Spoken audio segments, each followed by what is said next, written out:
எவ்வளவு பெரிய கட்டுமானங்கள் நிறுவனம் வந்தாலும் சரி எங்களுக்கு அதை பத்தி எல்லாம் கவலை இல்லை. எங்களுக்கு எங்க பள்ளிக்கரணை சதுப்பு நிலத்தை காப்பாற்றணும், பாதுகாக்கணும், காலங்காலமா காப்பாற்றுவது இது எங்களுடைய கடமையா நாங்க பார்க்கிறோம். இது தொடர்ந்து எந்த எவ்வேறு வழியினாலும் நாங்க அரசியல் ரீதியா சட்ட ரீதியா என்னென்ன விதமான அந்த பள்ளிக்கரணை சதுப்பு நிலத்தை பாதுகாக்கணுமோ அத்தனையும் நாங்கள் செய்வோம். இயற்கை சூழல் பாதுகாப்பு.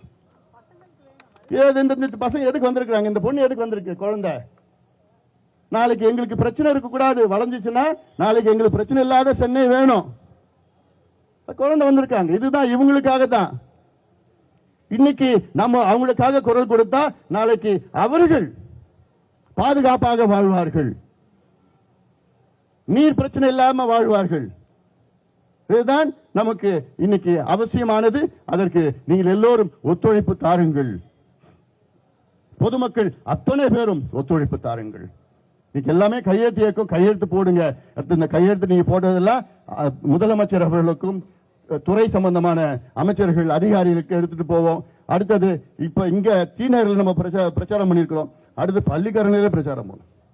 சட்டமன்றத்தில் நம்ம எம்எல்ஏ ஸ்ட்ராங்கா பேச போறாங்க. எப்படி பேசணுமோ பேசுவாங்க. விட போறது இல்லை. 23 வருஷமா பண்ணிட்டு இருக்கிறோம். இப்ப விடமோ? இப்ப விட்டு போறோமா? அப்ப யாருமே இல்ல, யாரும் எங்களை கேட்கல. இந்த அதிகாரம் எல்லாம் யாரும் இல்ல, இந்த அத்தாரிட்டி எல்லாம் யாரும் அப்ப அமைக்கல. அப்பவே நாங்க கேட்டு இருக்கிறோம். 2003 5000 இளைஞர் வச்சு பள்ளிக்கரணை காப்பாற்றணும் பண்ணி போன வருஷம் 2000 கோடி ரூபாய்க்கு ஒரு அடுக்குமாடி குடியிருப்புக்கு அனுமதி கொடுத்தாங்க. பாத்தீங்களா? பிரிகேட் கம்பெனின்னு.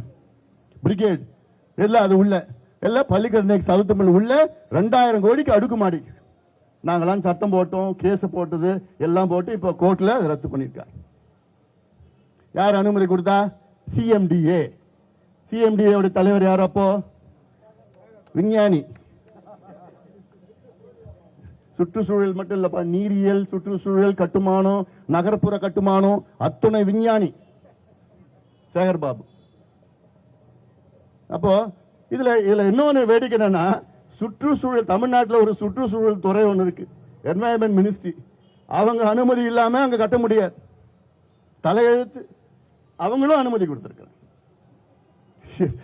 அப்போ நீ என்ன நீ பண்ணுவ? நீ கோயிலுக்கு போனா சரி வேணாம், சொல்ல வேணாம்.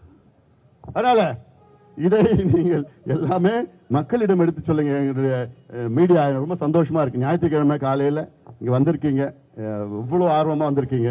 ஏன்னா உங்கள் வழிதான் இந்த நம்முடைய இயற்கை வளங்களை நாம் பாதுகாக்க முடியும். அதனால இந்த விஷயம் உங்களிட நான் மன்றாடி கேட்டுக்கொள்கின்றேன், ஊடகத்தில் நான் மன்றாடி கேட்டுக்கொள்கின்றேன்.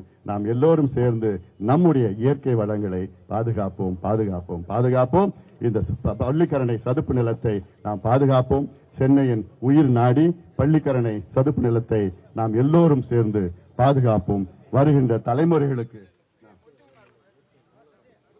இயற்கை சொல்றாரு சார், சொல்றாரு இயற்கை வளம் இல்ல, இயற்கை மூலதனம். இன்வெஸ்ட்மெண்ட் இது, natural investment for the future. இந்த பிள்ளைங்களுக்கெல்லாம் இன்வெஸ்ட்மெண்ட் இது, இவங்களுக்கெல்லாம் இன்வெஸ்ட்மெண்ட் இது. அதனால இதை நாம் எப்படி பண்ணாலும் இதை நாம் பாதுகாத்து ஆக வேண்டும் என்ற நோக்கத்தில் இந்த நிகழ்ச்சியை மிக வெற்றிகரமாக நடத்தி கொண்டிருக்கின்றார்கள். இங்கே வருகை தந்திருக்கின்ற அத்துணை பேருக்கும், மேடையில் இருக்கின்ற அத்துணை நண்பர்களுக்கும் என்னுடைய நன்றியை இந்த நேரத்தில் தெரிவித்து நன்றியோடு விடைபெறுகின்றேன். நன்றி. யாரு